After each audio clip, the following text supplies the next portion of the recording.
안녕하세요. 김포 해화신녀입니다.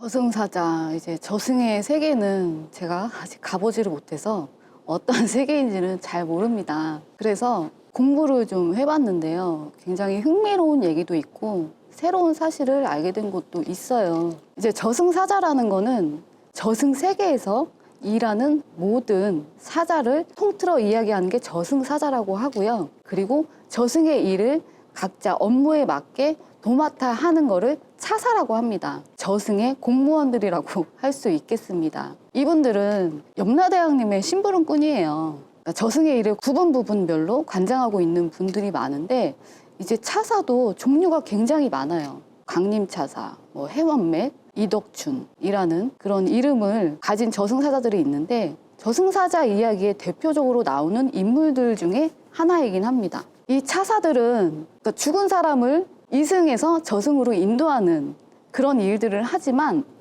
또 돌 맞아 죽은 일을 담당하는 차사도 있고요. 불에 타 죽은 일을 담당하는 차사도 있고 또 우물, 물가, 바다, 감옥에서 죽은 일을 담당하는 차사들이 각각 있어요. 그래서 7차사, 7차사라고도 합니다. 그럼 이제 중요한 거는 이승에서 돌아가신 분을 저승으로 인도하는 사자는 누구일까? 대표적으로 하늘의 심부름을 하는 일직차사가 있고요. 땅의 일을 보는 월직차사가 있어요. 그리고 사람의 일을 보는 인왕차사가 있습니다. 이 일직차사는 저승차사에게 명을 내리고 월직차사는 이승차사에게 명을 내리고 인왕차사는 강림차사에게 명을 내립니다. 이 인왕차사는 어떠한 일을 하냐면요. 사람의 잘잘못을 따져서 명부차사라는 분에게 가서 이야기를 하면 이 명부차사가 죄 지은 만큼 명을 잘라냅니다. 명을 지워내요. 그렇기 때문에 명부차사고요. 이승에서 돌아가신 분을 인도하는 분은 기본적으로 3차사예요. 저승차사, 이승차사, 그 다음에 강림차사. 근데 여러분 강림이라는 얘기를 많이 들어보셨죠? 이 이야기는 조금 이따가 해드릴 건데 일단 기본적으로 이 3차사가 다녀요. 이 3차사가 한 번에 내려오는 것이 아니라 차례차례로 내려옵니다. 처음에는 일직차사가 내려와서 지켜보고 있어요. 어느 집에 사기 난다 하면은 그 집에 찾아가서 지켜보고 있죠. 명을 다하는 날이 정해지면 그 다음에 이승차사가 내려오고 마지막 3번 이름을 호명할 3번째 차사가 내려옵니다. 그래서 차례차례로 내려와서 저승으로 인도를 하는데요. 이 저승차사가 그 인도하는 역을 맡아서 합니다. 저승의 길 곳곳을 알아서 인도자 역할을 하는데요. 그런데 이 모든 돌아가신 분들에게 이 저승차사가 오는 것은 아니고 자연사 하신 분들 있잖아요. 내 명을 끝까지 다해서 편하게 가신 분들한테는 저승사자가 내려오지는 않아요. 하지만 사고사, 병사. 근데 여기서 를 조금 이야기를 해야 되는 게 뭐냐면 를 한다는 거는 갑자기 내 목숨을 끊는 것이거든요. 예고도 없이 목숨을 끊는 것이에요. 그렇게 되면 저승사자는 몰라요. 그래서 이 혼이 그냥 공중에 붕 뜨게 됩니다. 그리고 구천을 떠도게 돼요. 그러면 이 저승차사들은 그 구천을 떠도는 영혼을 찾아다녀서 데리고 가야 하거든요. 그렇기 때문에 하신 분이 있으면 정말 천도제를 한번 해주셔야 되는 거는 맞아요. 그렇기 때문에 이 저승사자들이 하는 일은 정말 많은데 이 저승사자에게는 금기해야 될 것이 있어요. 염라대왕이 명을 내리길 대접하는 음식을 먹지 말아라. 왜냐하면 그 음식을 먹으면 그 집에 죽어야 될 사람이 명이 길어진다 하는 얘기가 있기 때문에 저승사자에게는 절대 대접하는 거를 먹지 말아라. 가지지 말아라고 항상 이야기를 합니다.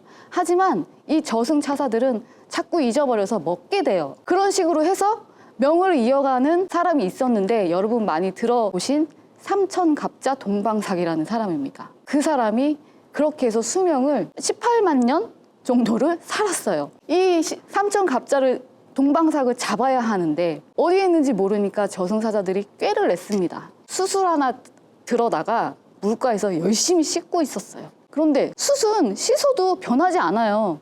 계속 씻는 신용을 하는데 어떤 사람이 나타나서 뭐 하고 있냐? 까만 숯을 물에 씻어서 하얗게 만들려고 합니다 라고 이야기를 했습니다.